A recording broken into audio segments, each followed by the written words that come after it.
Primeira carta de Paulo aos Coríntios, capítulo 1. Eu, Paulo, que fui chamado pela vontade de Deus para ser apóstolo de Cristo Jesus, escrevo, junto com o irmão Sóstenes, esta carta à Igreja de Deus que está na cidade de Corinto. Escrevo a todos os que, pela sua união com Cristo Jesus, foram chamados para pertencerem ao povo de Deus.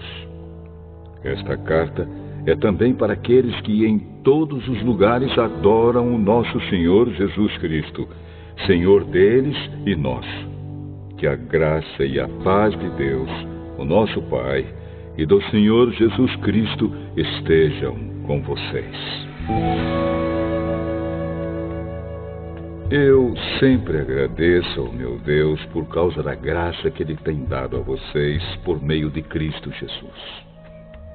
Por estarem unidos com Cristo Jesus, vocês foram enriquecidos em tudo, tanto no dom de anunciar o Evangelho, como no dom da sabedoria espiritual. A mensagem a respeito de Cristo está tão firme em vocês, que vocês não têm deixado de receber nenhum dom espiritual enquanto esperam a vinda do nosso Senhor Jesus Cristo. Cristo vai conservá-los firmes até o fim, para que no dia da volta do nosso Senhor Jesus Cristo, vocês não tenham culpa de nada. Deus é fiel e chamou vocês para que vivam em união com o seu Filho Jesus Cristo, o nosso Senhor. Irmãos, peço pela autoridade do nosso Senhor Jesus Cristo que vocês estejam de acordo no que dizem e que não haja divisões entre vocês. Sejam completamente unidos num só pensamento e numa só intenção. Pois, meus irmãos, algumas pessoas da família de Cloé me contaram que existem brigas entre vocês. O que eu quero dizer é isto: cada um de vocês diz uma coisa diferente. Um diz, eu sou de Paulo. Outro, eu sou de Apolo.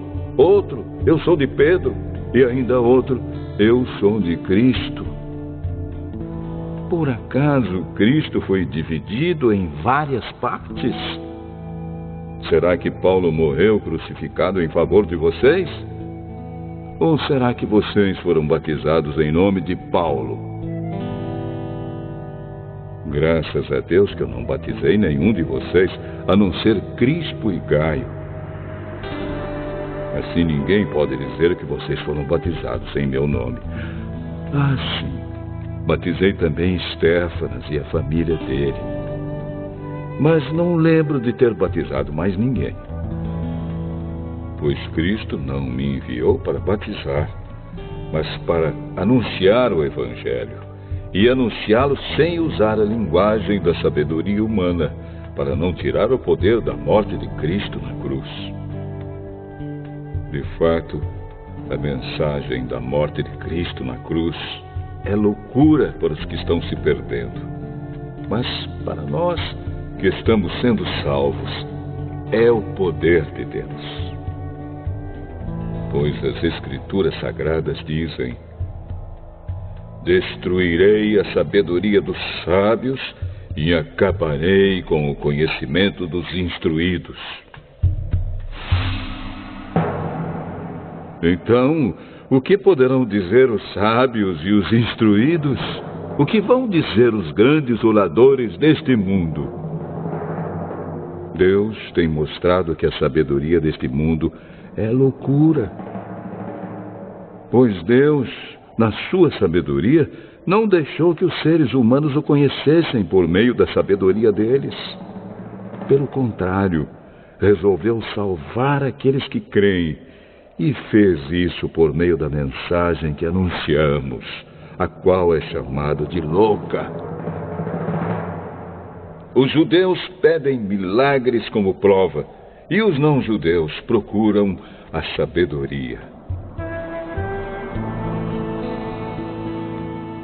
Mas nós anunciamos o Cristo crucificado, uma mensagem que para os judeus é ofensa e para os não-judeus é loucura. Mas para aqueles que Deus tem chamado, tanto judeus como não-judeus, Cristo é o poder de Deus e a sabedoria de Deus. Pois aquilo que parece ser a loucura de Deus é mais sábio do que a sabedoria humana. E aquilo que parece ser a fraqueza de Deus é mais forte do que a força humana. Agora, meus irmãos, lembrem do que vocês eram quando Deus os chamou. Do ponto de vista humano, poucos de vocês eram sábios ou poderosos ou de famílias importantes. Para envergonhar os sábios, Deus escolheu aquilo que o mundo acha que é loucura. E para envergonhar os poderosos, Ele escolheu o que o mundo acha fraco. Para destruir o que o mundo pensa que é importante, Deus escolheu aquilo que o mundo despreza, acha humilde e diz que não tem valor. Isso quer dizer que ninguém pode ficar orgulhoso, pois sabe que está sendo visto por Deus. Porém, Deus uniu vocês com Cristo Jesus e fez com que Cristo seja a nossa sabedoria. E é por meio de Cristo que somos aceitos por Deus, nos tornamos o povo de Deus e somos salvos. Portanto, como as Escrituras Sagradas dizem, quem quiser se orgulhar, que se orgulhe daquilo que o Senhor faz.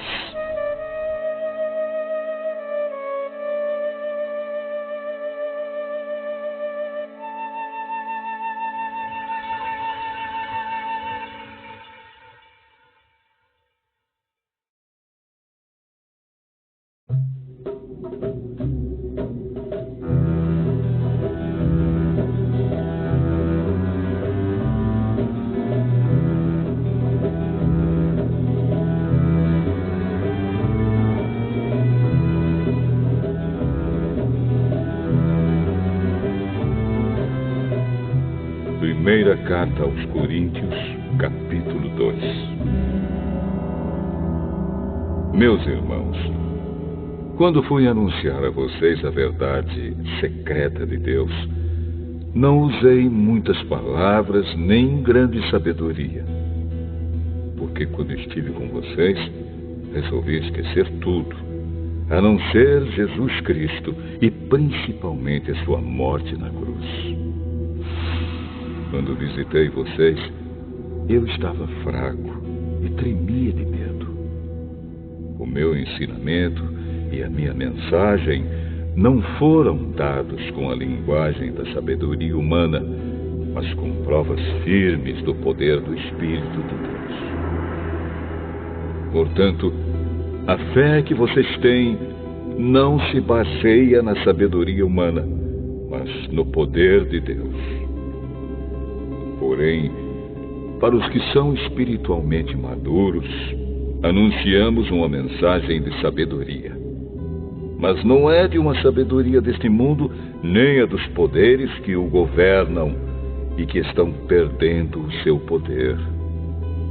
A sabedoria que anunciamos é a sabedoria secreta de Deus, escondida dos seres humanos, a sabedoria que o próprio Deus, antes mesmo da criação do mundo, já havia escolhido para nossa glória. Nenhum dos poderes que agora governam o mundo conheceu essa sabedoria. Pois, se a tivessem conhecido, não teriam crucificado o glorioso Senhor. Porém, como dizem as Escrituras Sagradas, o que ninguém nunca viu nem ouviu, e o que jamais alguém pensou que podia acontecer, Foi isso o que Deus preparou para aqueles que o amam.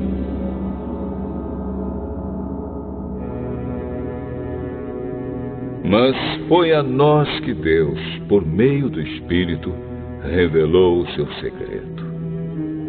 O Espírito Santo examina tudo, até mesmo os planos mais profundos e escondidos de Deus. Quanto ao ser humano, somente o Espírito que está nele é que conhece tudo a respeito dele.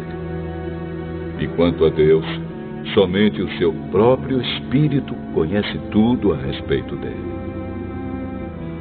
Não foi o Espírito deste mundo que nós recebemos, mas o Espírito mandado por Deus, para que possamos entender tudo o que Deus nos tem dado.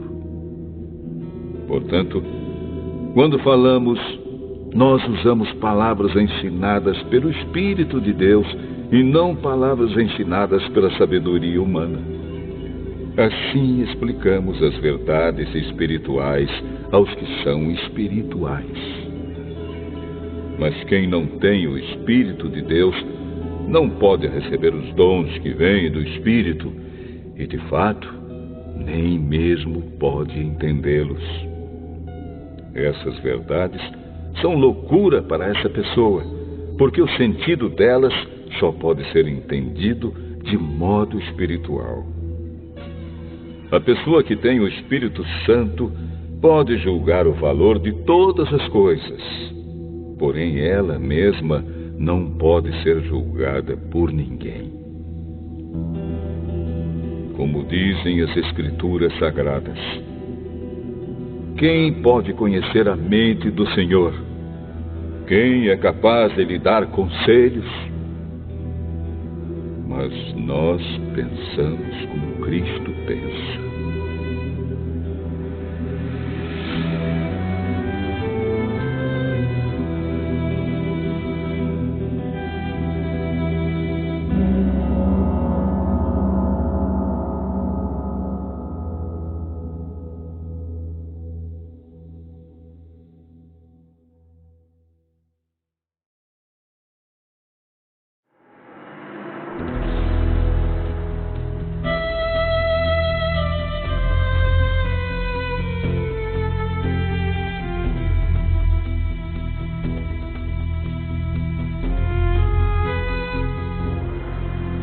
Primeira carta aos Coríntios, capítulo 3.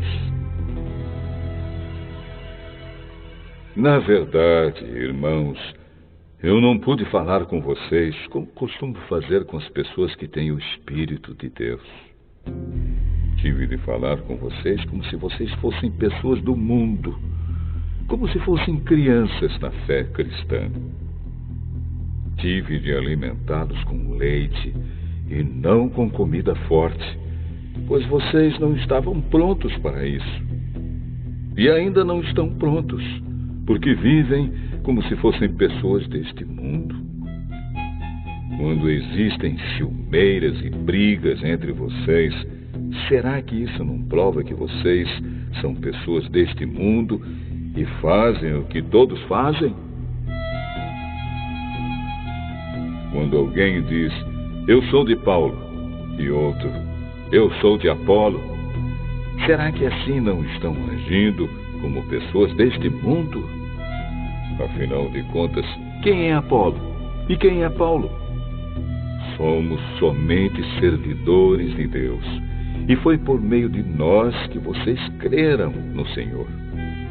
Cada um de nós faz o trabalho que o Senhor lhe deu para fazer. Eu plantei, e Apolo regou a planta, mas foi Deus quem a fez crescer. De modo que não importa nem o que planta, nem o que rega, mas sim Deus, que dá o crescimento. Pois não existe diferença entre a pessoa que planta e a pessoa que rega. Deus dará a recompensa de acordo com o trabalho que cada um tiver feito. Porque nós somos companheiros de trabalho no serviço de Deus e vocês são o terreno no qual Deus faz o seu trabalho. Vocês são também o edifício de Deus. Usando o dom que Deus me deu, eu faço o trabalho de um construtor competente. Ponho o alicerce e outro constrói em cima dele. Porém, cada um deve construir com cuidado.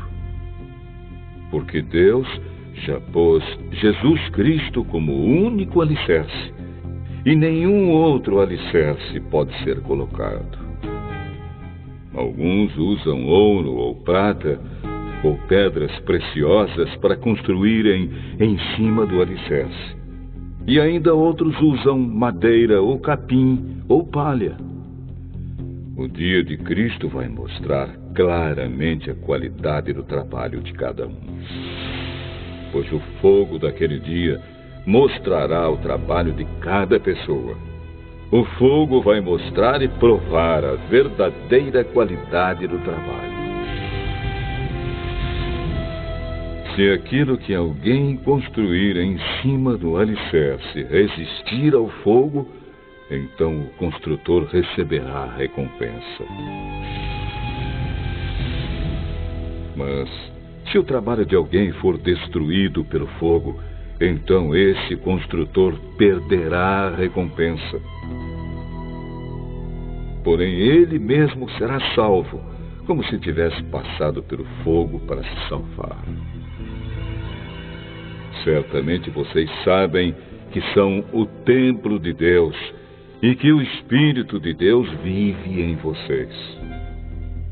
Assim, se alguém destruir o templo de Deus, Deus destruirá essa pessoa. Pois o templo de Deus é santo e vocês são o seu templo. Que ninguém engane a si mesmo. Se algum de vocês pensa que é sábio conforme a sabedoria humana, então precisa se tornar louco para ser de fato sábio.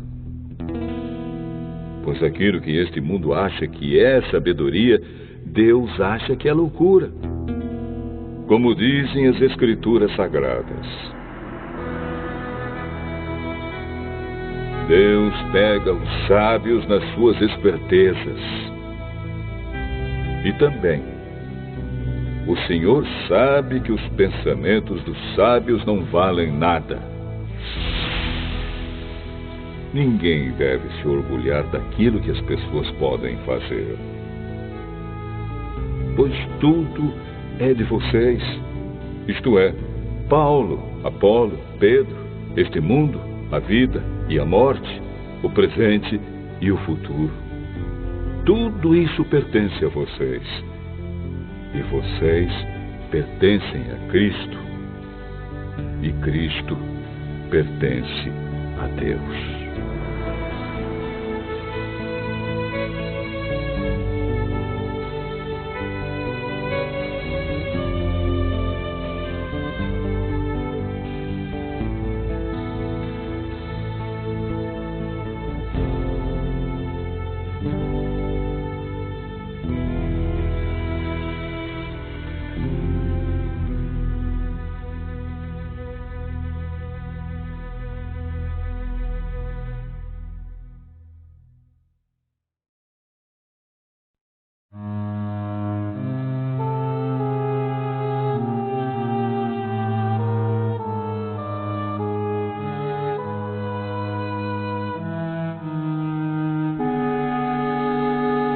Primeira Carta aos Coríntios, capítulo 4. Vocês nos devem tratar como servidores de Cristo, que foram encarregados de administrar a realização dos planos secretos de Deus. O que se exige de quem tem essa responsabilidade é que seja fiel ao seu Senhor. Mas para mim não tem a menor importância ser julgado por vocês ou por um tribunal humano. Eu não julgo nem a mim mesmo. A minha consciência está limpa mas isso não prova que sou, de fato, inocente. Quem me julga é o Senhor. Portanto, não julguem ninguém antes da hora. Esperem o julgamento final, quando o Senhor vier. Ele trará para a luz os segredos escondidos no escuro e mostrará as intenções que estão no coração das pessoas. Então cada um receberá de Deus os elogios que merece. Meus irmãos, é para instruir vocês que eu tenho aplicado essas lições a mim mesmo e a Apolo. Usei nós dois como um exemplo para que vocês aprendam o que quer dizer o ditado. Obedeça ao que está escrito. Ninguém deve se orgulhar de uma pessoa e desprezar outra.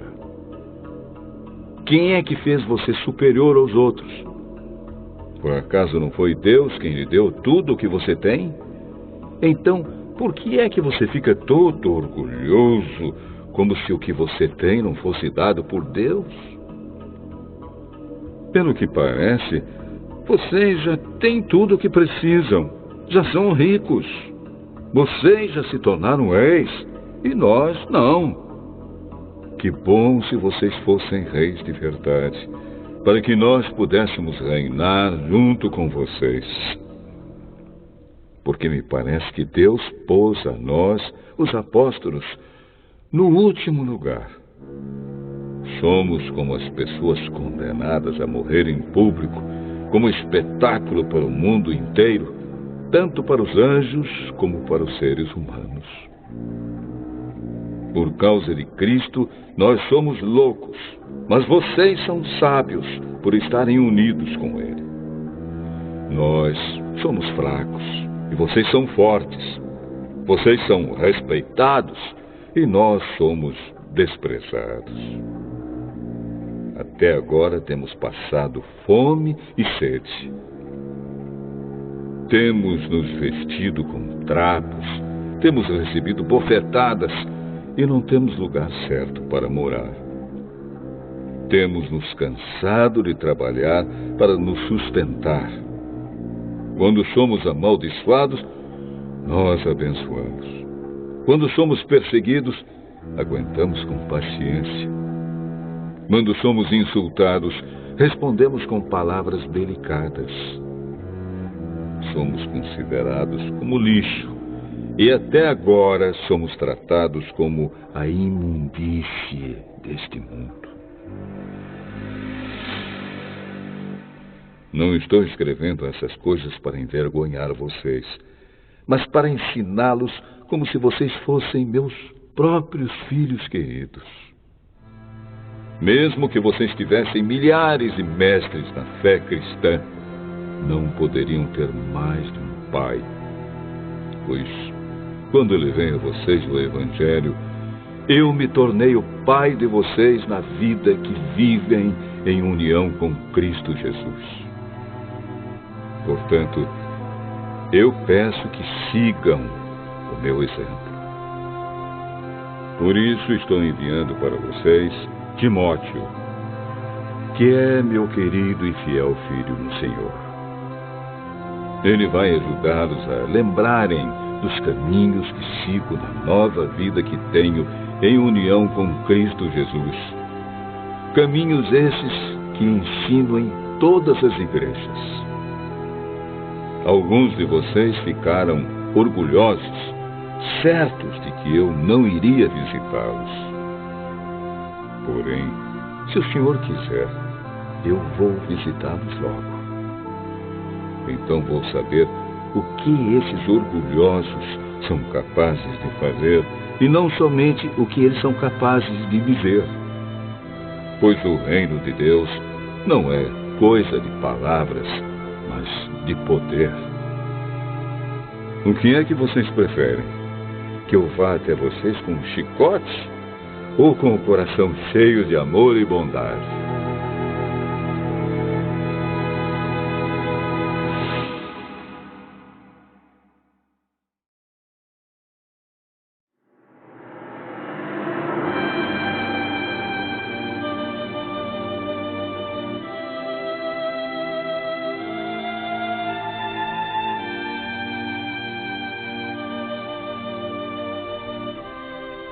Primeira carta aos Coríntios, capítulo 5. Agora estão dizendo que há entre vocês uma imoralidade sexual tão grande que nem mesmo os pagãos seriam capazes de praticar. Fiquei sabendo que certo homem está tendo relações com a própria madrasta. Como é que vocês podem estar tão orgulhosos? Pelo contrário, vocês deviam ficar muito tristes e expulsar do meio de vocês quem está fazendo uma coisa dessas. Quanto a mim, ainda que não esteja presente aí pessoalmente, estou com vocês em espírito. E agindo como se eu estivesse aí, já julguei, pela autoridade do nosso Senhor Jesus, o homem que está fazendo essa coisa horrível. Quando vocês se reunirem, estarei com vocês em espírito. Então, pelo poder do nosso Senhor Jesus, que estará presente conosco, entreguem esse homem a Satanás, para que o seu corpo seja destruído, mas o seu espírito seja salvo no dia do Senhor. Não está certo que vocês estejam orgulhosos. Vocês conhecem aquele ditado: um pouco de fermento fermenta toda a massa.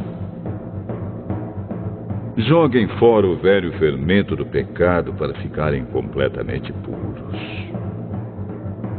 Aí vocês serão como massa nova e sem fermento, como vocês, de fato, já são. Porque a nossa festa da Páscoa está pronta, agora que Cristo, o nosso Cordeiro da Páscoa, já foi oferecido em sacrifício.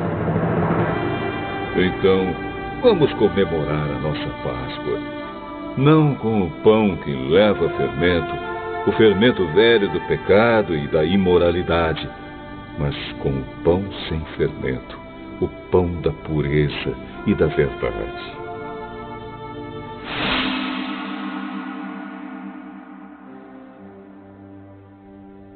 Na outra carta que escrevi a vocês, eu recomendei que vocês não tivessem nada a ver com gente imoral. Eu não quis dizer que neste mundo vocês devem ficar separados dos pagãos que são imorais, avarentos, ladrões ou que adoram ídolos. Pois, para evitar essas pessoas, vocês teriam de sair deste mundo. O que eu digo é que vocês não devem ter nada a ver com ninguém que se diz irmão na fé, mas é imoral, ou avarento, ou adora ídolos, ou é bêbado, ou difamador, ou ladrão. Com gente assim, vocês não devem nem comer uma refeição. Afinal de contas, eu não tenho o direito de julgar os que não são cristãos. Deus os julgará. Mas será que vocês não devem julgar os seus irmãos na fé? Como dizem as Escrituras Sagradas: expulsem do meio de vocês esse homem imoral.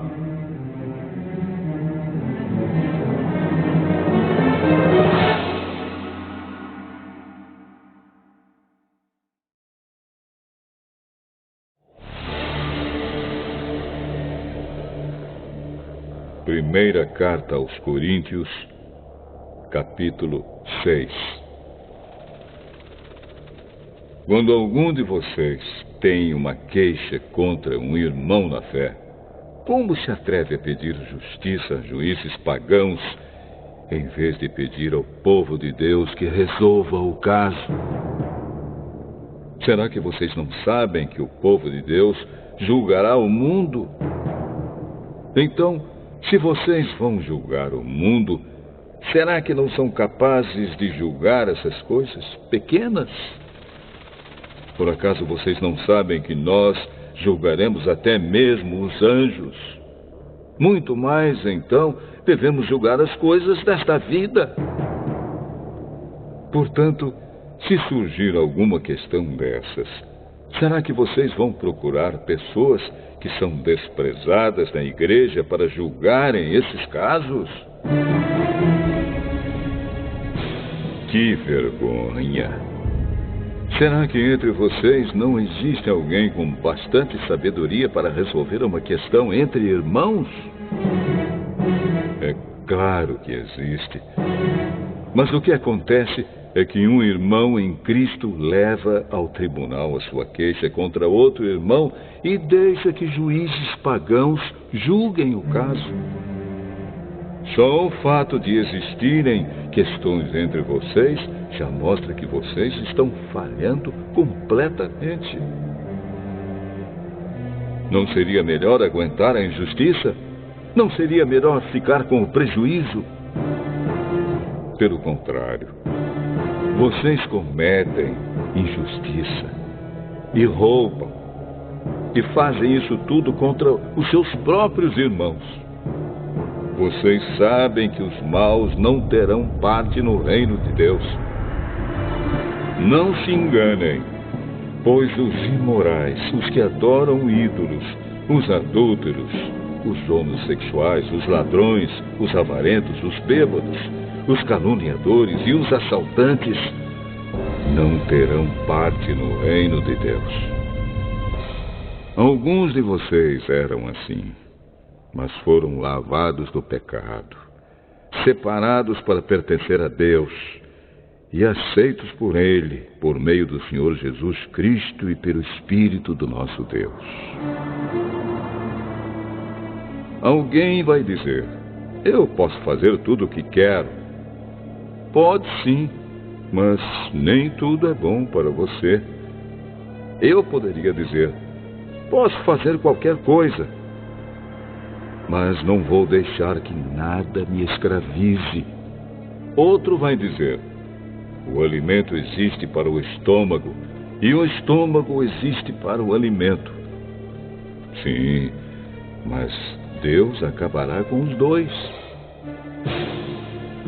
O nosso corpo não existe para praticar a imoralidade, mas para servir o Senhor. E o Senhor cuida do nosso corpo. Pelo seu poder, Deus ressuscitou o Senhor e também nos ressuscitará. Será que vocês não sabem que o corpo de vocês faz parte do corpo de Cristo? Será que eu vou pegar uma parte do corpo de Cristo e fazer com que ela seja parte do corpo de uma prostituta? É claro que não. Ou será que vocês não sabem que o homem que se une com uma prostituta se torna uma só pessoa com ela? As Escrituras Sagradas afirmam: os dois se tornam uma só pessoa. Porém, quem se une com o Senhor se torna espiritualmente uma só pessoa com Ele. Fujam da imoralidade sexual. Qualquer outro pecado que alguém comete não afeta o corpo, mas a pessoa que comete imoralidade sexual peca contra o seu próprio corpo. Será que vocês não sabem que o corpo de vocês é o templo do Espírito Santo que vive em vocês e lhes foi dado por Deus?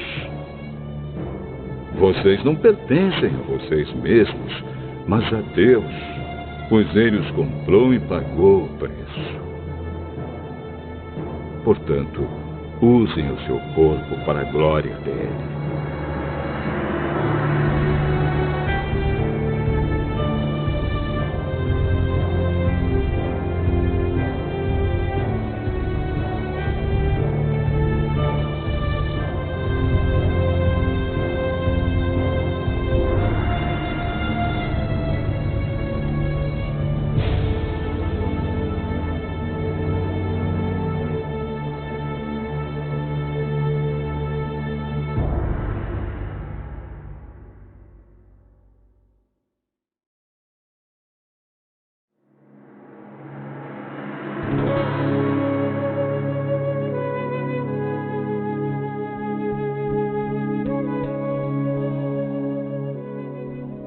primeira carta aos Coríntios, capítulo 7.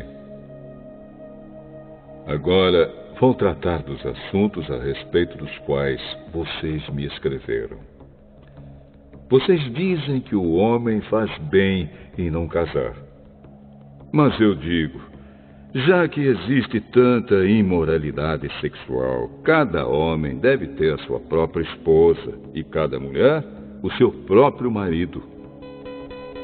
O homem deve cumprir o seu dever como marido, e a mulher também deve cumprir o seu dever como esposa. A esposa não manda no seu próprio corpo. Quem manda é o seu marido. Assim também o marido não manda no seu próprio corpo. Quem manda é a sua esposa. Que os dois não se neguem um ao outro, a não ser que concordem em não ter relações por algum tempo, a fim de se dedicar à oração. Mas depois devem voltar a ter relações, a fim de não caírem nas tentações de Satanás, por não poderem se dominar. Não digo isso como uma ordem, mas como uma sugestão. Realmente, eu gostaria que todos fossem como eu. Porém, cada um tem o dom que Deus lhe deu. Um tem este dom e outro aquele. Aos solteiros e às viúvas eu digo que seria melhor para eles ficarem sem casar, como eu. Mas, se vocês não podem dominar o desejo sexual, então casem, pois é melhor casar do que ficar queimando de desejo. Para os que já estão casados, tenho um mandamento que não é meu, mas do Senhor, que a mulher não se separe do seu marido. Porém, se ela se separar, que não case de novo, ou então que faça as pazes com o marido, e que o homem não se divorcie da sua esposa. Aos outros digo eu mesmo, e não o Senhor. Se um homem cristão é casado com uma mulher que não é cristã, e ela concorda em continuar vivendo com ele, que ele não se divorcie dela.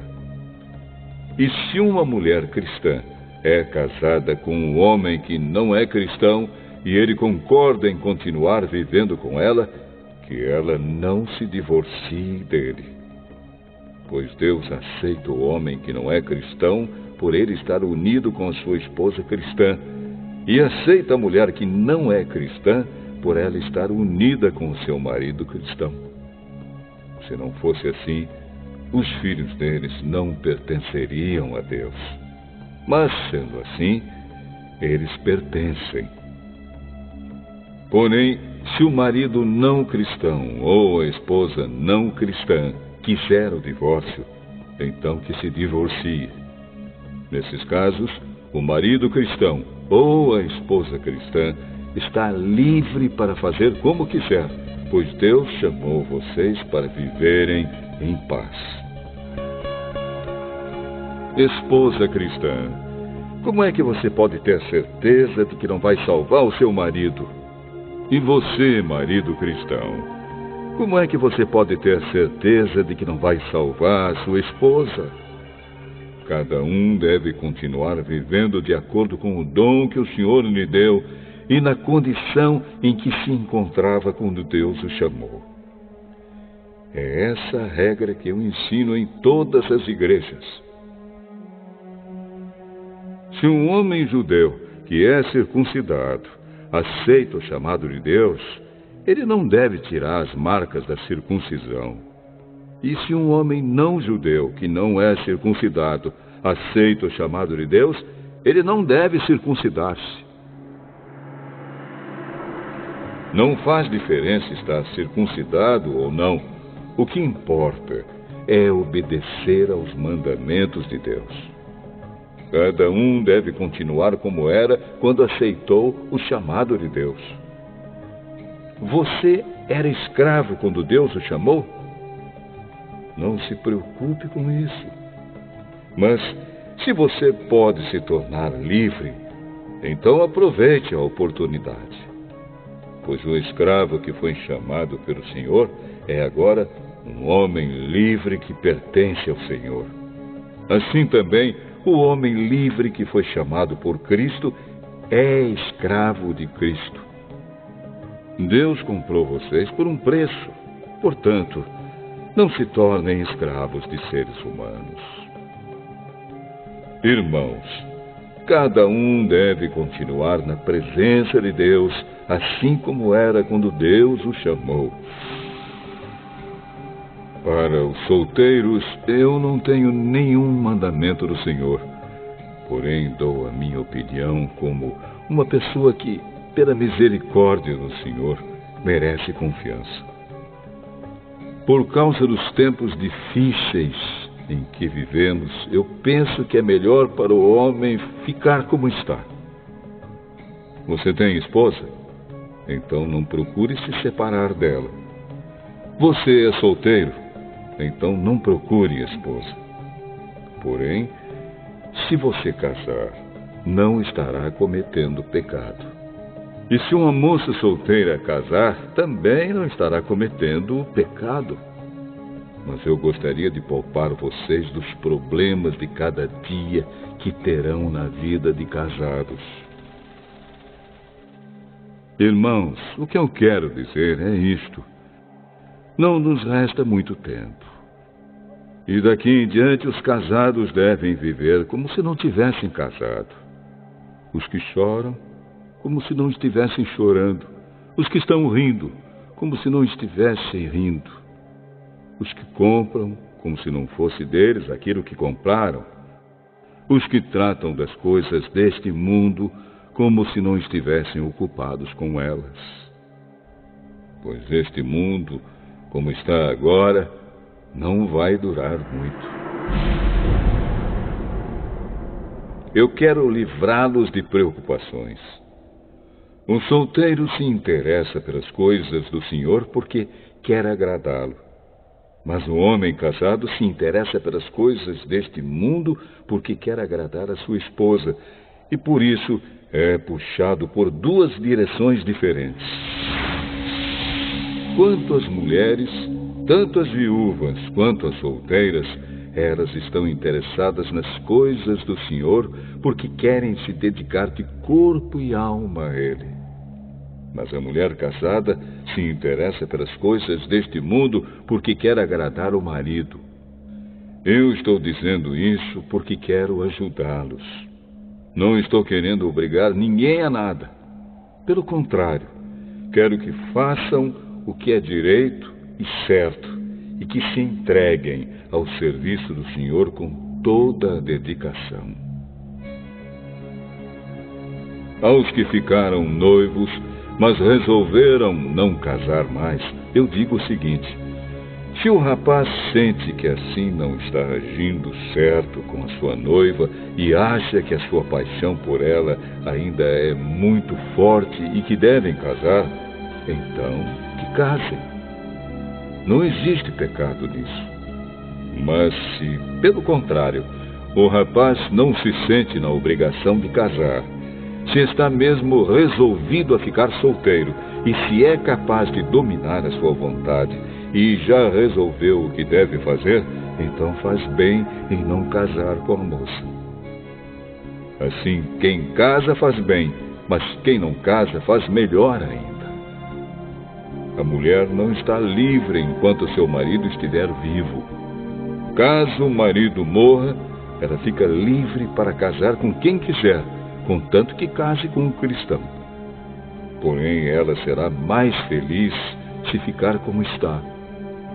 Essa é a minha opinião. Eu acho que também tenho o Espírito de Deus.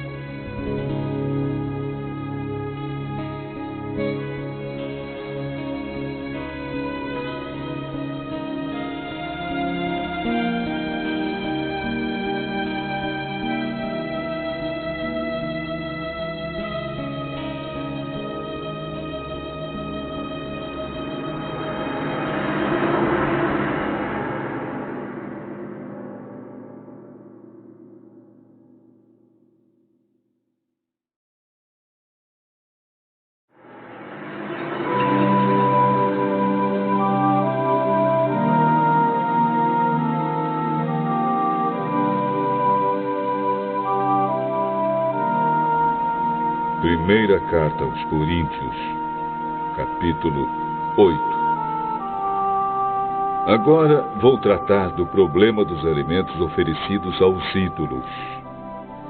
Na verdade, como se diz, todos nós temos conhecimento. Porém, esse tipo de conhecimento enche a pessoa de orgulho, mas o amor nos faz progredir na fé. A pessoa que pensa que sabe alguma coisa ainda não tem a sabedoria que precisa. Mas quem ama a Deus é conhecido por Ele.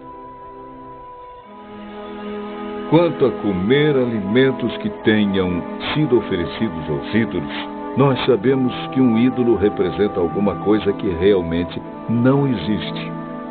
E sabemos que existe somente um Deus.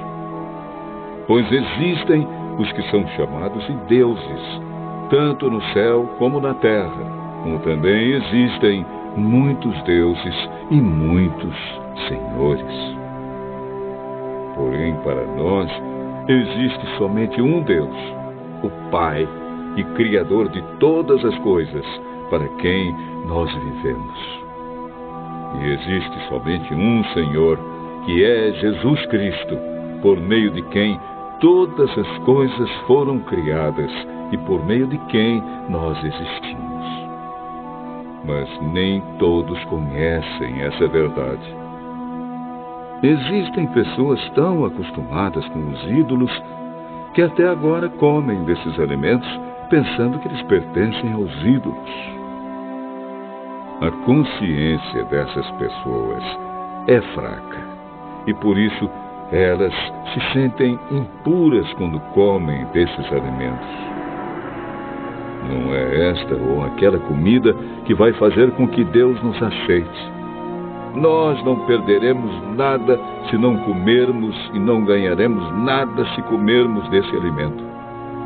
Mas tenham cuidado para que essa liberdade de vocês não faça com que os fracos na fé caiam em pecado. Porque se uma pessoa que tem a consciência fraca neste assunto vir você, que tem conhecimento, comendo alimentos do templo de um ídolo, será que essa pessoa não vai querer também comer alimentos oferecidos aos ídolos? Assim, este cristão fraco, este seu irmão por quem Cristo morreu, vai se perder por causa do conhecimento que você tem. Desse modo, pecando contra o seu irmão e ferindo a consciência dele, você estará pecando contra Cristo. Portanto, se o alimento faz com que o meu irmão peque, nunca mais vou comer carne a fim de que eu não seja a causa do pecado dele.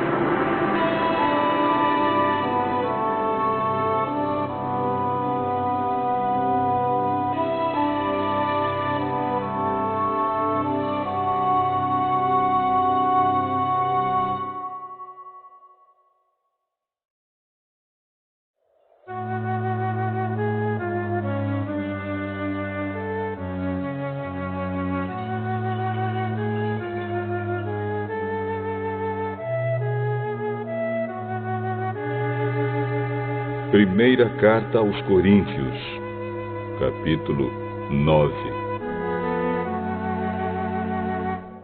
Será que eu não sou um homem livre? Por acaso não sou um apóstolo? Será que eu não vi Jesus, o nosso Senhor? Por acaso vocês não são o resultado do trabalho que faço para o Senhor? Mesmo que outros não me aceitem como apóstolo, vocês me aceitam. Vocês mesmos, pelo fato de estarem unidos com o Senhor, são a prova de que sou um apóstolo. Quando as pessoas me criticam, eu me defendo, dizendo assim: será que eu não tenho o direito de receber comida e bebida pelo meu trabalho? Será que nas minhas viagens eu não tenho o direito de levar comigo uma esposa cristã, como fazem os outros apóstolos, os irmãos do Senhor Jesus e também Pedro? Ou será que Barnabé e eu somos os únicos que temos de trabalhar para nos sustentar? Quem já ouviu falar de algum soldado que pagou as suas próprias despesas no exército? Ou qual é o fazendeiro que não come das uvas da sua própria plantação? Ou qual é o pastor que não toma do leite do seu gado? Não pensem que eu me apoio somente nesses exemplos da vida diária, pois a lei diz a mesma coisa. Na lei de Moisés está escrito assim: não amarrem a boca do boi quando ele estiver pisando o trigo. Por acaso Deus está interessado nos bois? Ou foi a nosso respeito que lhe disse isso? É claro que isso está escrito em nosso favor. Tanto a pessoa que planta como a que colhe fazem o seu trabalho na esperança de receber a sua parte da colheita. Se temos semeado entre vocês a semente espiritual, será demais se recebermos de vocês alguma recompensa material? Se outros têm o direito de esperar isso de vocês, será que nós não temos muito mais direito do que eles? No entanto, nós não temos usado esse direito. Pelo contrário, temos aguentado tudo para não atrapalhar o Evangelho de Cristo. Certamente vocês sabem que os que trabalham no templo, é do templo que recebem seus alimentos. E sabem também que os que oferecem sacrifícios no altar recebem uma parte da carne dos animais que são sacrificados ali. Assim o Senhor mandou também que aqueles que anunciam o Evangelho vivam do trabalho de anunciar o Evangelho. Mas eu não tenho usado nenhum desses direitos. Nem estou escrevendo isso agora para exigir esses direitos para mim mesmo. Eu preferiria morrer a fazer isso. E ninguém vai me tirar o orgulho que eu tenho de agir assim. Eu não tenho direito de ficar orgulhoso por anunciar o Evangelho. Afinal de contas, fazer isso é minha obrigação. Ai de mim se não anunciar o Evangelho. Por isso, se eu faço o meu trabalho por minha própria vontade, então posso esperar algum pagamento. Porém, se faço como um dever, é porque é um trabalho que Deus me deu para fazer. Nesse caso, qual é o pagamento que recebo? É a satisfação de anunciar o Evangelho sem cobrar nada e sem exigir os direitos que tenho como pregador do Evangelho. Sou um homem livre. Não sou escravo de ninguém. Mas eu me fiz escravo de todos a fim de ganhar para Cristo o maior número possível de pessoas. Quando trabalho entre os judeus, vivo como judeu, a fim de ganhá-los para Cristo. Não estou debaixo da lei de Moisés, mas quando trabalho entre os judeus, vivo como se estivesse debaixo dessa lei, para ganhar os judeus para Cristo. Assim também, quando estou entre os não-judeus, vivo fora da lei de Moisés, a fim de ganhar os não-judeus para Cristo. Isso não quer dizer que eu não obedeço à lei de Deus, pois estou, de fato, debaixo da lei de Cristo. Quando estou entre os fracos na fé, eu me torno fraco também, a fim de ganhá-los para Cristo. Assim, eu me torno tudo para todos, a fim de poder, de qualquer maneira possível, salvar alguns. Faço tudo isso por causa do Evangelho, a fim de tomar parte nas suas bênçãos. Vocês sabem que numa corrida, embora todos os corredores tomem parte, somente um ganha o prêmio. Portanto, corram de tal maneira que ganhem o prêmio. Todo atleta que está treinando aguenta exercícios duros porque quer receber uma coroa de folhas de louro, uma coroa que, aliás, não dura muito. mas nós queremos receber uma coroa que dura para sempre. Por isso corro direto para a linha final. Também sou como um lutador de boxe, que não perde nenhum golpe. Eu trato o meu corpo duramente e o obrigo a ser completamente controlado, para que, depois de ter chamado outros para entrarem na luta, eu mesmo não venha a ser eliminado dela.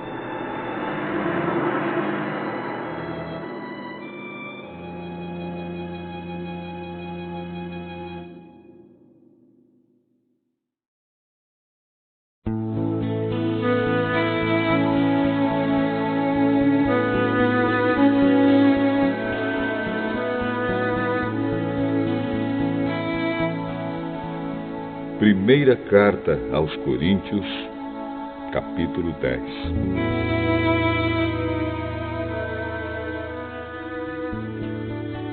Irmãos, eu quero que vocês lembrem do que aconteceu com os nossos antepassados que seguiram Moisés.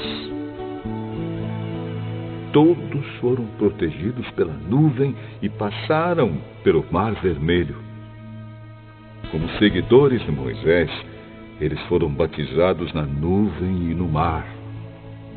Todos comeram da mesma comida espiritual e beberam da mesma bebida espiritual, pois bebiam daquela rocha espiritual que ia com eles, e a rocha era Cristo.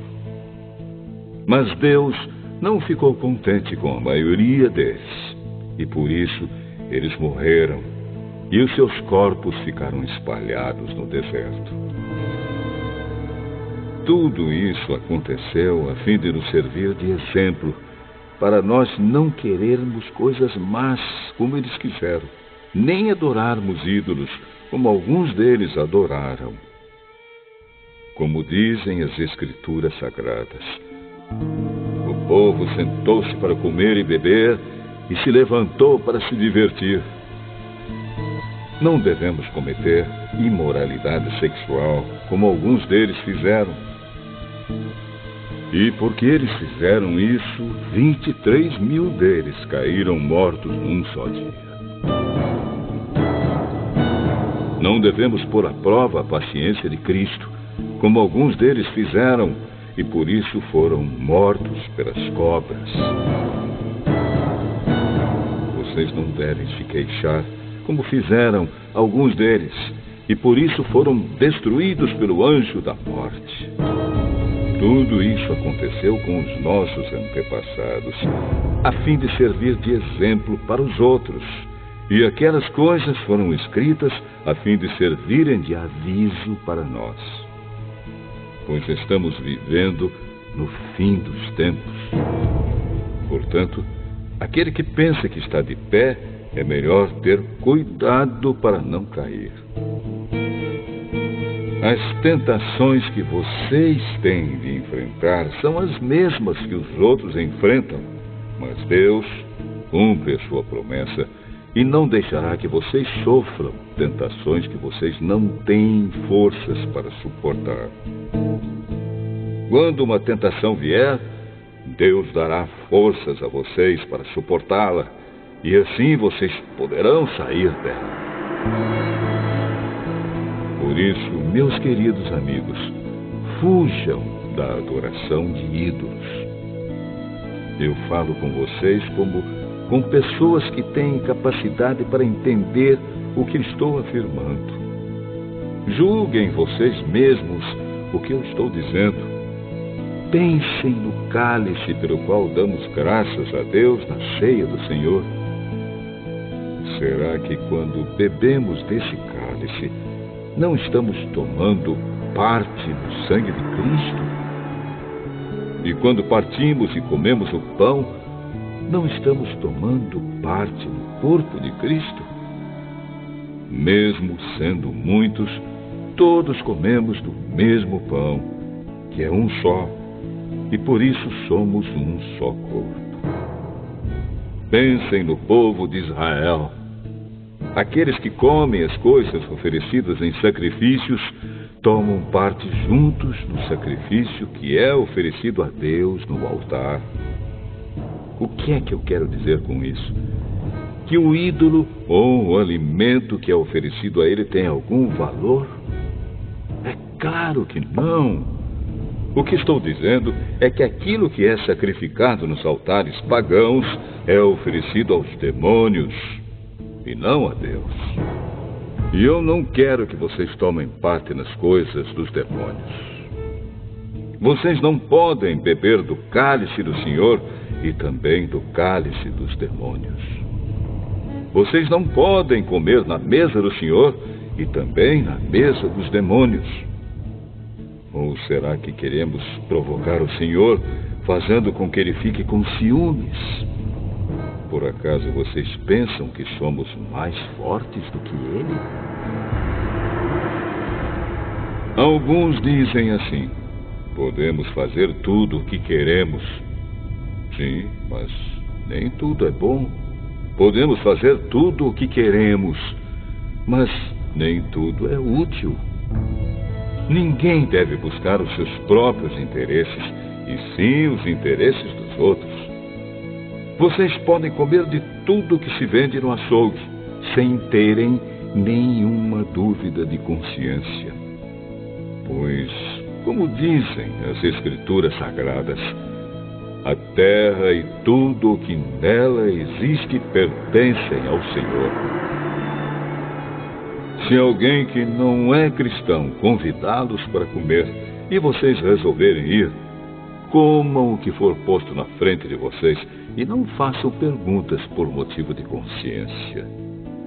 Mas, se alguém disser a vocês: esta comida foi oferecida aos ídolos, neste caso, não comam, por causa daquele que disse isso e também por motivo de consciência. Não estou falando da sua própria consciência, mas da consciência do outro. Mas alguém pode perguntar: por que é que a minha liberdade deve ser diminuída pela consciência dos outros? Se eu agradeço a Deus o alimento que como, por que é que sou criticado, se já o agradeci a Deus? Portanto, quando vocês comem ou bebem ou fazem qualquer outra coisa, façam tudo para a glória de Deus. Vivam de tal maneira que não prejudiquem os judeus, nem os não-judeus, nem a igreja de Deus. Façam como eu.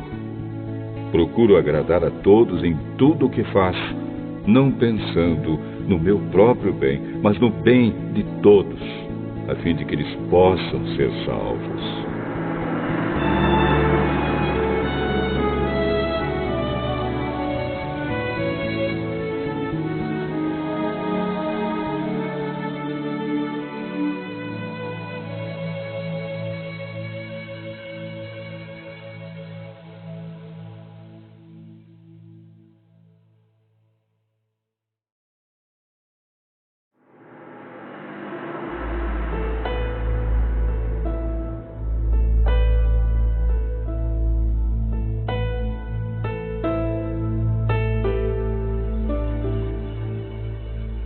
Primeira carta de Paulo aos Coríntios, capítulo 11.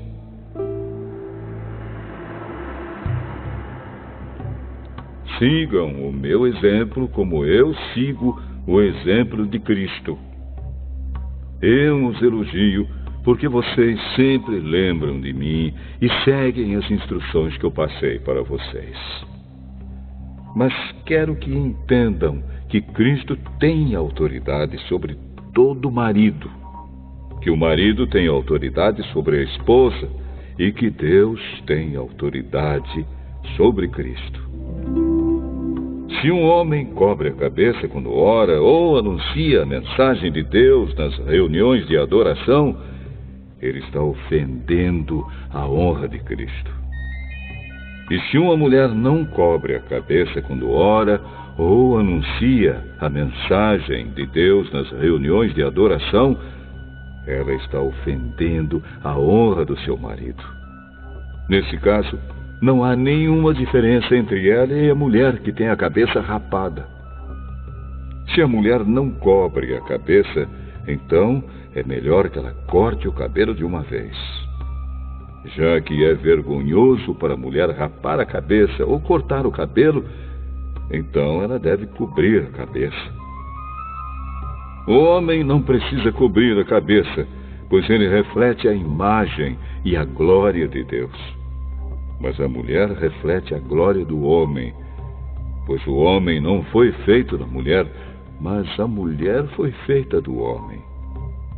O homem não foi criado por causa da mulher, mas sim a mulher por causa do homem. Portanto, por causa dos anjos, a mulher deve pôr um véu na cabeça para mostrar que está debaixo da autoridade do marido. No entanto, por estarmos unidos com o Senhor, nem a mulher é independente do homem, nem o homem é independente da mulher. Porque assim como a mulher foi feita do homem, assim também o homem nasce da mulher. E tudo vem de Deus. Julguem vocês mesmos. Será que é certo que num culto de adoração a mulher ore a Deus sem estar com a cabeça coberta? Pois a própria natureza ensina que o cabelo comprido é uma desonra para o homem. Mas para a mulher, o cabelo comprido é motivo de orgulho. O cabelo foi dado a ela para lhe servir de véu. Mas se alguém quer discutir sobre esse assunto, o que eu posso dizer é que nem nós, nem as igrejas de Deus temos outro costume nas reuniões de adoração. Nas instruções que agora vou dar a vocês, eu não posso elogiá-los, pois as suas reuniões de adoração fazem mais mal do que bem. Para começar, me contaram que nessas reuniões há grupos de pessoas que estão brigando. E eu creio que, em parte, isso é verdade. Não há dúvida de que é preciso haver divisões entre vocês para que fique claro quem são os que estão certos. Quando vocês se reúnem, não é a ceia do Senhor que vocês comem, pois na hora de comer, cada um trata de tomar a sua própria refeição. E assim, enquanto uns ficam com fome, outros chegam até a ficar bêbados. Por acaso vocês não têm as suas próprias casas onde podem comer e beber? Ou será que preferem desprezar a igreja de Deus e envergonhar os que são pobres? O que é que vocês esperam que eu lhes diga? Querem que os elogie? É claro que não vou elogiá-los. Porque eu recebi do Senhor este ensinamento que passei para vocês. Que o Senhor Jesus, na noite em que foi traído, pegou o pão e deu graças a Deus. Depois partiu o pão e disse: Isto é o meu corpo, que é entregue em favor de vocês. Façam isto em memória de mim. Assim também, depois do jantar, ele pegou o cálice e disse: Este cálice é a nova aliança feita por Deus com o seu povo. Aliança que é garantida pelo meu sangue. Cada vez que vocês beberem deste cálice, façam isso em memória de mim. De maneira que cada vez que vocês comem deste pão e bebem deste cálice, estão anunciando a morte do Senhor até que ele venha. Por isso, aquele que comer do pão do Senhor ou beber do seu cálice de modo que ofenda a honra do Senhor, estará pecando contra o corpo e o sangue do Senhor. Portanto, que cada um examine a sua consciência, e então coma do pão e beba do cálice. Pois A pessoa que comer do pão ou beber do cálice sem reconhecer que se trata do corpo do Senhor, estará sendo julgada ao comer e beber para o seu próprio castigo. É por isso que muitos de vocês estão doentes e fracos, e alguns já morreram. Se examinássemos primeiro a nossa consciência, nós não seríamos julgados pelo Senhor. Mas somos julgados e castigados pelo Senhor para não sermos condenados junto com o mundo. Portanto, meus irmãos, quando vocês se reunirem para a ceia do Senhor, esperem uns pelos outros. E se alguém estiver com fome, que coma em casa, para que Deus não castigue vocês por causa dessas reuniões. Os outros assuntos eu resolverei quando chegar aí.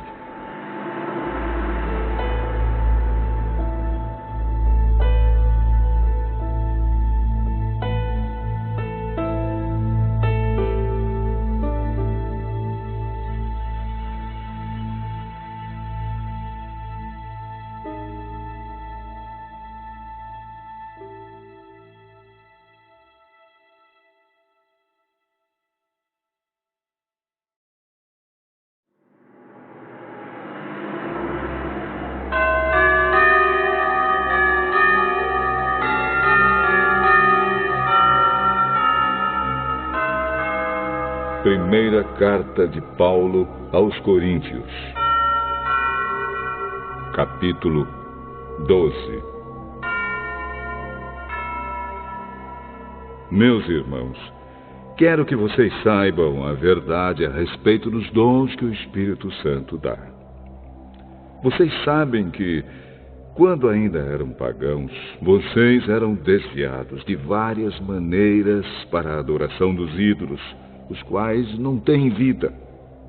Por isso precisam compreender que ninguém que diz que Jesus seja maldito pode estar falando pelo poder do Espírito de Deus. E que ninguém pode dizer Jesus é Senhor, a não ser que seja guiado pelo Espírito Santo. Existem tipos diferentes de dons espirituais, mas é um só e o mesmo Espírito quem dá esses dons. Existem maneiras diferentes de servir, mas o Senhor que servimos é o mesmo. Há diferentes habilidades para realizar o trabalho, mas é o mesmo Deus quem dá a cada um a habilidade para fazê-lo. Para o bem de todos, Deus dá a cada um alguma prova da presença do Espírito Santo. Para uma pessoa, o Espírito dá a mensagem de sabedoria, e para outra, o mesmo Espírito dá a mensagem de conhecimento. Para uma pessoa, o mesmo Espírito dá a fé, e para outra, dá o poder de curar.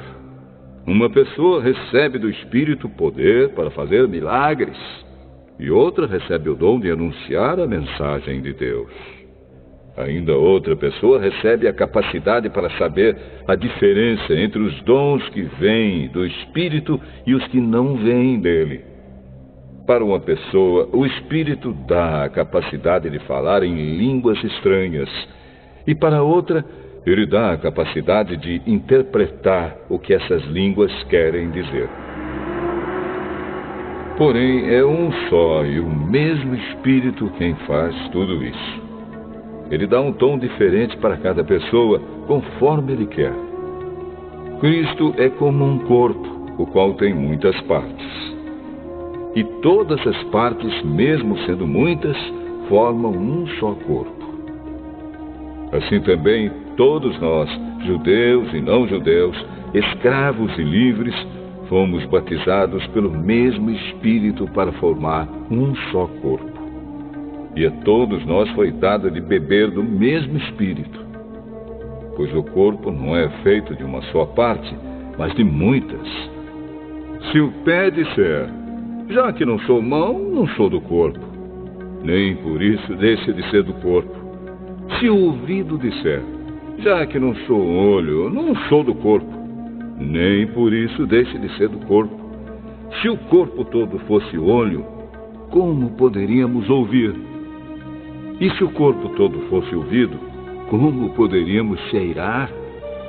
Assim Deus colocou cada parte diferente do corpo conforme Ele quis. Se o corpo todo fosse uma parte só, não existiria corpo. De fato, existem muitas partes, mas um só corpo. Portanto, o olho não pode dizer para a mão: eu não preciso de você. E a cabeça não pode dizer para os pés: não preciso de vocês. O fato é que as partes do corpo que parecem ser as mais fracas são as mais necessárias. E aquelas que achamos menos honrosas são as que tratamos com mais honra. E as partes que parecem ser feias recebem um cuidado especial que as outras mais bonitas não precisam. Foi assim que Deus fez o corpo, dando mais honra às partes menos honrosas. Desse modo, não existe divisão no corpo, mas todas as suas partes têm o mesmo interesse umas pelas outras. Se uma parte do corpo sofre, todas as outras sofrem com ela. Se uma é elogiada, todas as outras se alegram com ela. Pois bem, vocês são o corpo de Cristo, e cada um é uma parte desse corpo. Na igreja, Deus pôs tudo no lugar certo. Em primeiro lugar, os apóstolos. Em segundo, os profetas. E em terceiro, os mestres. Em seguida, pôs os que fazem milagres. Depois, os que têm o dom de curar, ou de ajudar, ou de liderar, ou de falar em línguas estranhas. Nem todos são apóstolos, ou profetas, ou mestres. Nem todos têm o dom de fazer milagres, nem de curar doenças, nem de falar em línguas estranhas, nem de explicar o que essas línguas querem dizer. Por isso, se esforcem para ter os melhores dons. Porém, eu vou mostrar a vocês o caminho que é o melhor de todos.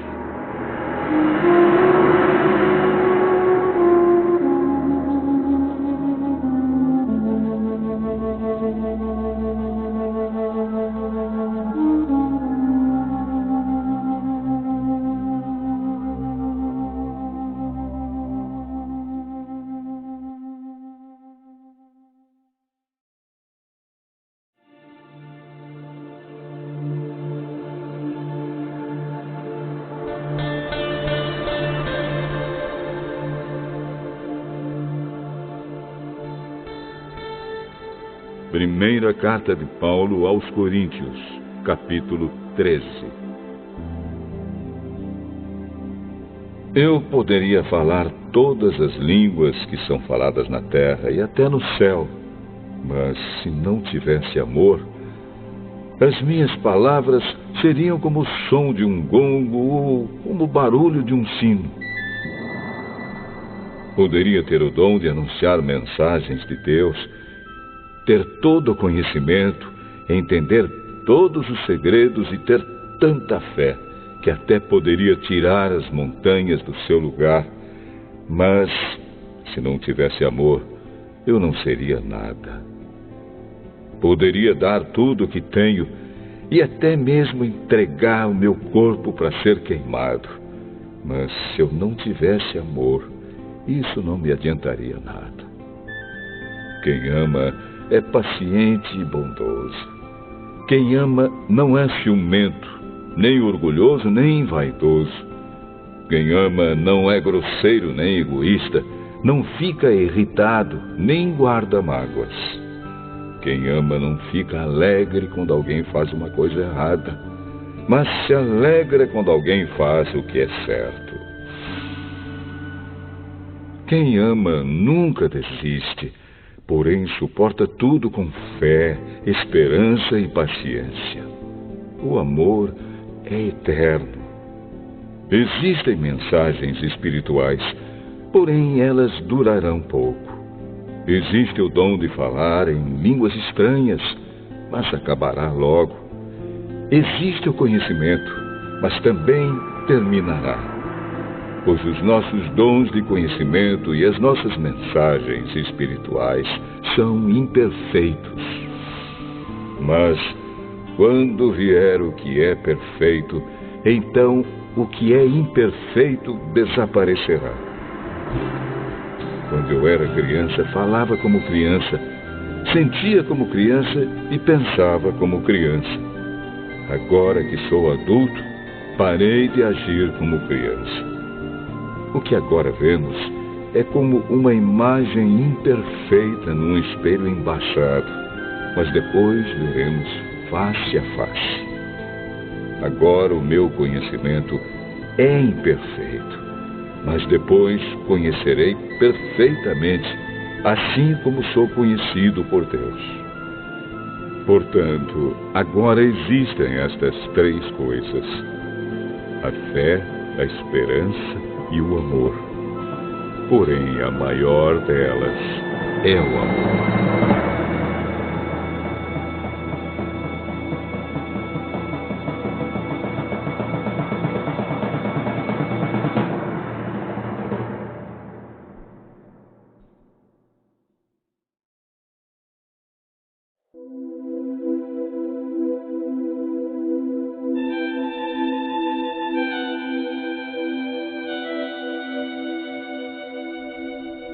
Primeira carta de Paulo aos Coríntios, capítulo 14. Portanto, esforcem-se para ter amor. Procurem também ter dons espirituais, especialmente o de anunciar a mensagem de Deus. Quem fala em línguas estranhas fala a Deus e não às pessoas, pois ninguém o entende. Pelo poder do Espírito Santo, ele diz verdades secretas. Porém, quem anuncia a mensagem de Deus fala para as pessoas, ajudando-as e dando-lhes coragem e consolo. Quem fala em línguas estranhas ajuda somente a si mesmo. Mas quem anuncia a mensagem de Deus ajuda a igreja toda. Eu gostaria que vocês todos falassem em línguas estranhas, mas gostaria ainda mais que tivessem o dom de anunciar a mensagem de Deus. Porque quem anuncia a mensagem de Deus tem mais valor do que quem fala em línguas estranhas, a não ser que esteja ali alguém que possa interpretar o que está sendo dito, para que toda a igreja seja ajudada espiritualmente. Por isso, irmãos, quando eu os visitar, que proveito vocês terão se eu lhes falar em línguas estranhas? É claro que nenhum, a não ser que leve a vocês alguma revelação de Deus, ou algum conhecimento, ou alguma mensagem inspirada, ou algum ensinamento. Por exemplo, além da voz humana, existem os instrumentos musicais, como a flauta e a harpa. Se os sons não saírem com toda clareza, como poderá alguém saber o que está sendo tocado em um ou outro desses instrumentos? Se quem toca a corneta não der um som bem claro, quem se preparará para a batalha? Assim também, como é que os outros vão entender o que vocês estão dizendo se a mensagem por meio de línguas estranhas não for clara? Vocês estariam falando para o vento. No mundo há muitas línguas diferentes, mas cada uma faz sentido. Porém, se eu não entendo a língua na qual alguém está falando comigo, então quem fala essa língua é estrangeiro para mim, e eu sou um estrangeiro para ele. Por isso, já que vocês estão com tanta vontade de ter os dons do Espírito, procurem, acima de tudo, ter os dons que fazem com que a igreja cresça espiritualmente. Portanto, quem fala em línguas estranhas deve orar, pedindo a Deus que lhe dê o dom de interpretar o que elas querem dizer. Porque se eu orar em línguas estranhas, o meu espírito, de fato, estará orando, mas a minha inteligência não tomará parte nisso. O que vou fazer então? Vou orar com o meu espírito, mas também vou orar com a minha inteligência. Vou cantar com o meu espírito, mas também vou cantar com a minha inteligência. Se você dá graças a Deus em línguas estranhas, como é que uma pessoa simples que estiver na reunião poderá dizer amém à oração de agradecimento que você fez? Ela não vai conseguir entender nada do que você está dizendo. Mesmo que a sua oração seja muito boa, essa pessoa não receberá nenhuma ajuda. Eu agradeço a Deus porque falo em línguas estranhas muito mais do que vocês. Porém, nas reuniões da igreja, prefiro dizer 5 palavras que possam ser entendidas para assim ensinar os outros, do que dizer milhares de palavras em línguas estranhas. Irmãos, não pensem como crianças. Sejam como crianças para o que é mal, mas sejam adultos no seu modo de pensar. Nas Escrituras Sagradas está escrito: por meio de pessoas que falam em línguas estranhas, eu falarei a este povo, diz o Senhor. Falarei por meio de lábios estrangeiros, mas assim mesmo meu povo não me dará atenção. Portanto, o dom de falar em línguas estranhas é um sinal de Deus para os descrentes e não para os cristãos. Mas o dom de anunciar a mensagem de Deus é um sinal para os cristãos e não para os descrentes. Imaginem que a igreja esteja reunida e todos comecem a falar em línguas estranhas. Se chegarem ali algumas pessoas simples ou descrentes, será que não vão dizer que vocês estão loucos? Mas se todos estiverem anunciando mensagens de Deus e entrar ali um descrente ou alguém que seja simples, ele vai ouvir o que vocês estão dizendo e se convencer do seu pecado. E ele será julgado pelo que ouvir. Os seus pensamentos secretos serão revelados. E ele vai se ajoelhar e adorar a Deus, dizendo: Deus está mesmo no meio de vocês. Portanto, meus irmãos, o que é que deve ser feito?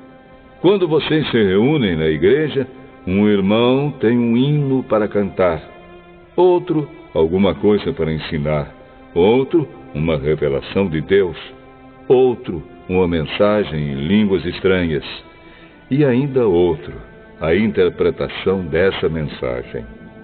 Que tudo seja feito para o crescimento espiritual da igreja. Se algum de vocês falar em línguas estranhas, então que apenas 2 ou 3 falem, um depois do outro, e que alguém interprete o que está sendo dito. Mas, se não houver ninguém que possa interpretar, então fiquem calados e falem somente consigo mesmos e com Deus.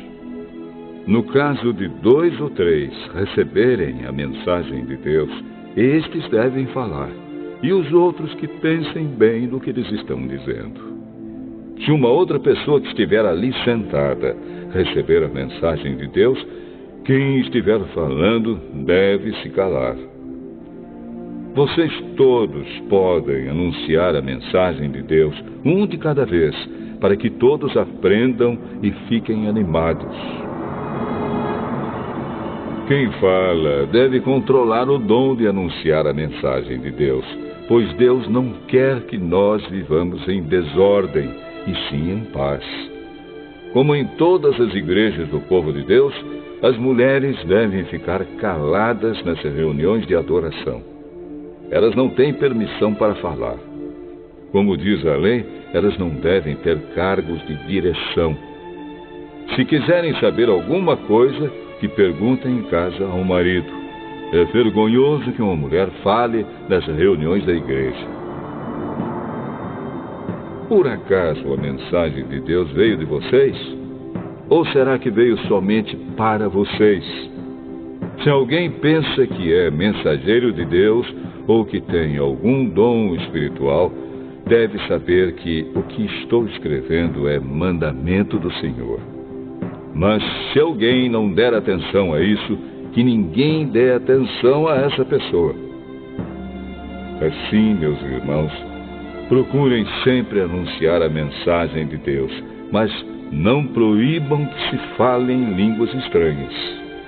Portanto, façam tudo com decência e ordem.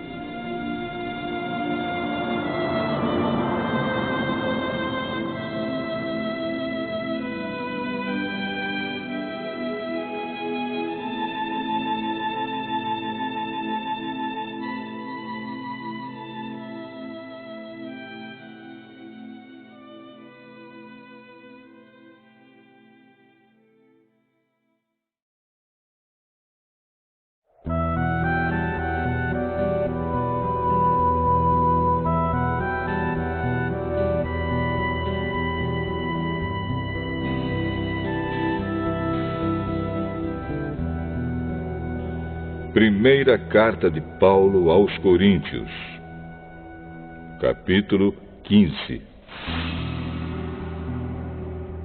Agora, irmãos, quero que lembrem do evangelho que eu anunciei a vocês, no qual vocês aceitaram e no qual continuam firmes.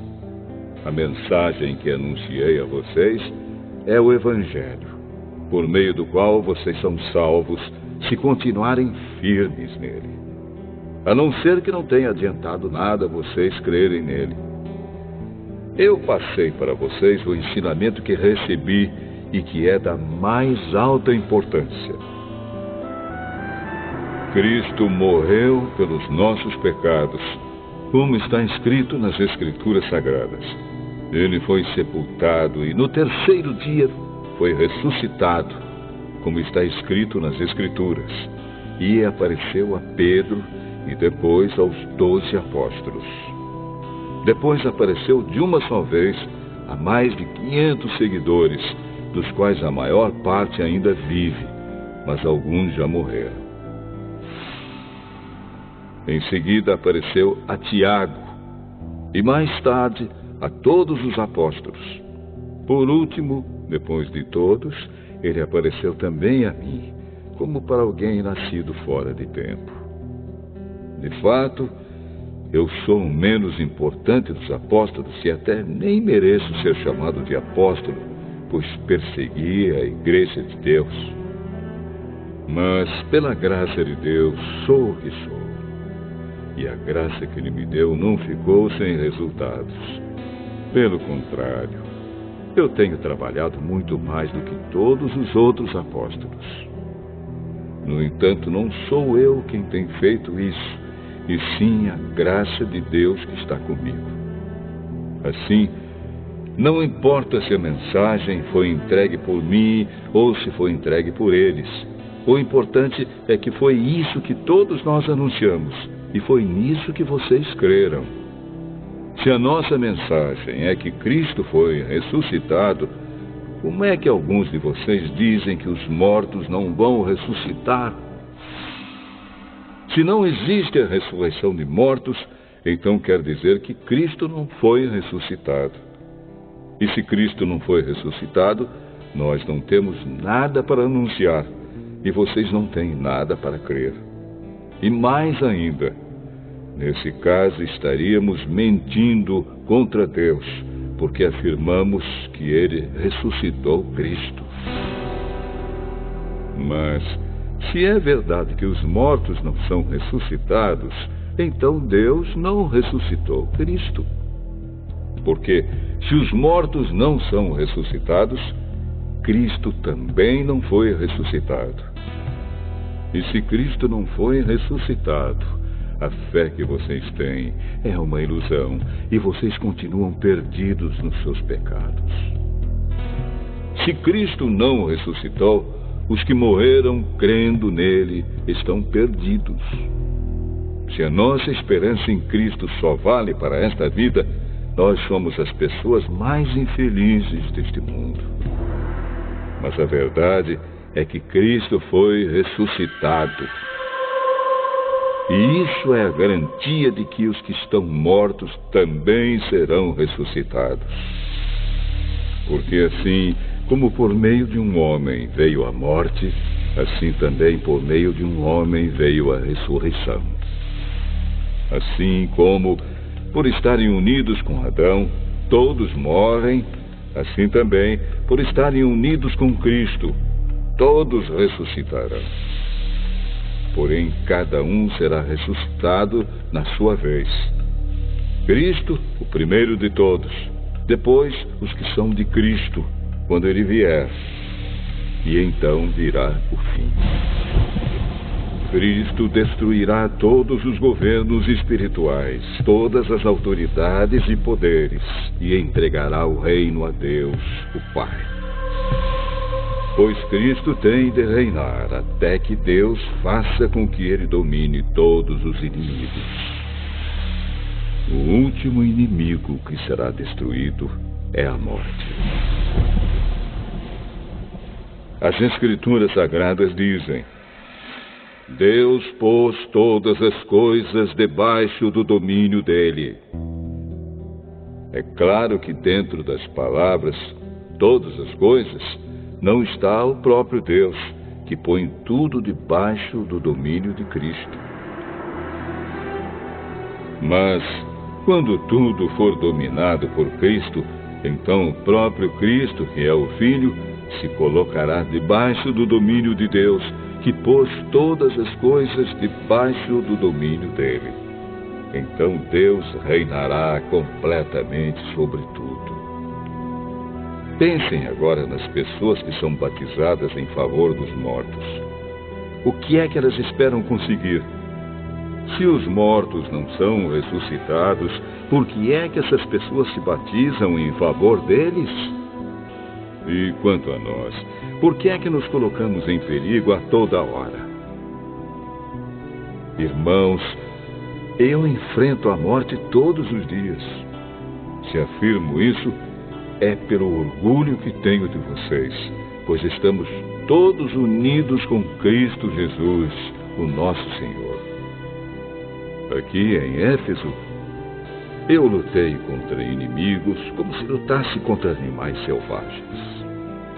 E se fiz isso somente por interesses humanos, o que foi que eu consegui com isso? Se é verdade que os mortos não são ressuscitados, façamos o que diz o ditado: comamos e bebamos, porque amanhã morreremos. Não se enganem. As más companhias estragam os bons costumes. Comecem de novo a viver uma vida séria e direita e parem de pecar. Para fazer com que vocês fiquem envergonhados, eu digo o seguinte: alguns de vocês não conhecem a Deus. Mas alguém perguntará: como é que os mortos são ressuscitados? Que tipo de corpo eles vão ter? Seu tolo!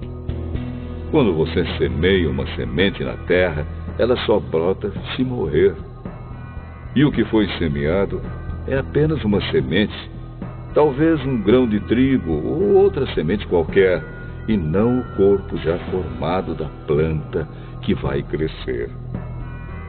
Deus dá a essa semente o corpo que Ele quer, e dá a cada semente um corpo próprio. E a carne dos seres vivos não é toda do mesmo tipo. Os seres humanos têm um tipo de carne, os animais outro, os pássaros outro, e os peixes ainda outro. Há também corpos do céu e corpos da terra. Existe um tipo de beleza que pertence aos corpos celestes, e há outro que pertence aos corpos terrestres. O sol tem o seu próprio brilho, a lua outro brilho, e as estrelas têm um brilho diferente. E mesmo as estrelas têm diferentes tipos de brilho. pois será assim quando os mortos ressuscitarem. Quando o corpo é sepultado, é um corpo mortal. Mas quando for ressuscitado, será imortal. Quando ele é sepultado, é feio e fraco. Mas quando for ressuscitado, será bonito e forte. Quando é sepultado, é um corpo material. Mas quando for ressuscitado, será um corpo espiritual. É claro que, se existe um corpo material, então tem de haver também um corpo espiritual. Porque as Escrituras Sagradas dizem: Adão, o primeiro homem, foi criado como ser vivo. Mas o último Adão, Jesus Cristo, é o Espírito que dá a vida. Não é o espiritual que vem primeiro, mas sim o material. Depois é que vem o espiritual. O primeiro homem foi feito do pó da terra. O segundo veio do céu. Os que pertencem à terra são como aquele que foi feito do pó da terra. Os que pertencem ao céu são como aquele que veio do céu. Assim como somos parecidos com o homem feito do pó da terra, assim também seremos parecidos com o homem do céu. Meus irmãos, o que eu quero dizer é isto. O que é feito de carne e de sangue não pode ter parte no reino de Deus. E o que é mortal não pode ter a imortalidade. Escutem bem este segredo.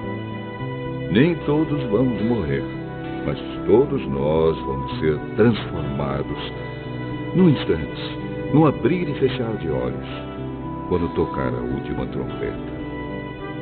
Ela tocará. Os mortos serão ressuscitados como seres imortais, e todos nós seremos transformados. Pois este corpo mortal precisa se vestir com o que é imortal. Este corpo que vai morrer precisa se vestir com o que não pode morrer. Assim, quando este corpo mortal se vestir com o que é imortal, quando este corpo que morre se vestir com o que não pode morrer, então acontecerá o que as Escrituras Sagradas dizem: a morte está destruída. A vitória é completa. Onde está, ó morte, a sua vitória? Onde está, ó morte, o seu poder de ferir? O que dá à morte o poder de ferir é o pecado. E o que dá ao pecado o poder de ferir é a lei. Mas agradeçamos a Deus que nos dá a vitória por meio do nosso Senhor Jesus Cristo. Portanto, queridos irmãos, continuem fortes e firmes. Continuem ocupados no trabalho do Senhor, pois vocês sabem que todo o seu esforço nesse trabalho sempre traz proveito.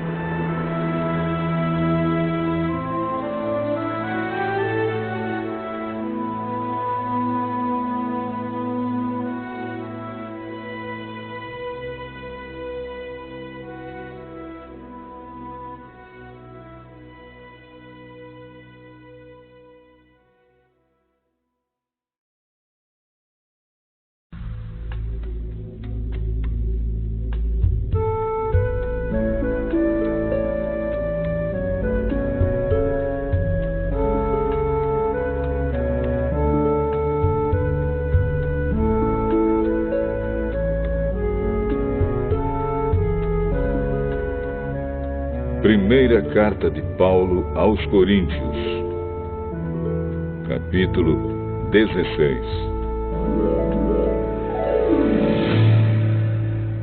Agora vou tratar do dinheiro para ajudar o povo de Deus da Judéia. Façam o que eu disse às igrejas da província da Galácia. Todos os domingos, cada um de vocês separe e guarde algum dinheiro, de acordo com o que cada um ganhou. Assim não haverá necessidade de recolher ofertas quando eu chegar. Depois que chegar, eu enviarei com cartas de apresentação aqueles que vocês escolherem para levarem a oferta até Jerusalém. Se for conveniente que eu também vá, eles farão a viagem comigo. Eu visitarei vocês depois que tiver passado pela província da Macedônia, pois vou passar por lá. Pode ser que eu fique algum tempo com vocês, talvez todo o inverno, e assim vocês poderão me ajudar a continuar a minha viagem para onde quer que eu for. Pois eu não quero ver vocês apenas em passagem. Se o Senhor permitir, espero ficar bastante tempo com vocês. Resolvi ficar aqui em Éfeso até o dia de Pentecostes, pois encontrei aqui ótimas oportunidades para um grande e proveitoso trabalho, embora muita gente esteja contra mim. Se Timóteo chegar aí, façam tudo para que ele se sinta bem entre vocês, pois assim como eu, ele também está trabalhando para o Senhor. Não deixem que ninguém o despreze. Pelo contrário, vocês devem ajudá-lo a continuar a sua viagem em paz, a fim de que ele volte para cá, pois estou esperando que ele volte junto com os outros irmãos. Quanto ao irmão Apolo, tenho recomendado muitas vezes que vá visitar vocês com os outros irmãos, mas ele acha que não deve ir agora. Ele irá na primeira oportunidade. Estejam alertas, fiquem firmes na fé, sejam corajosos, sejam fortes. Que tudo o que vocês fizerem seja feito com amor. Vocês conhecem Estéfanas e a família dele. Vocês sabem que eles foram os primeiros cristãos convertidos na província da Acaia e que eles têm se dedicado ao serviço do povo de Deus. Peço a vocês, meus irmãos, que sigam a orientação deles e dos outros que os ajudam e trabalham com eles. Eu estou alegre com a vinda de Estéfanas, de Fortunato e de Acaico, pois eles fizeram o que vocês, por estarem ausentes, não podiam fazer. Eles me animaram muito e sei que animaram vocês também. Gente como essa merece elogios. As igrejas da província da Ásia mandam saudações. Áquila e a sua esposa Priscila e a igreja que se reúne na casa deles mandam saudações cristãs a vocês. Todos os irmãos daqui mandam saudações. Cumprimentem uns aos outros com um beijo de irmão. Escrevo isto com a minha própria mão. Quem não ama o Senhor, que seja amaldiçoado. Maranatá. Vem, nosso Senhor. Que a graça do nosso Senhor Jesus esteja com vocês. E que o meu amor esteja com todos vocês, pois estamos unidos com Cristo Jesus.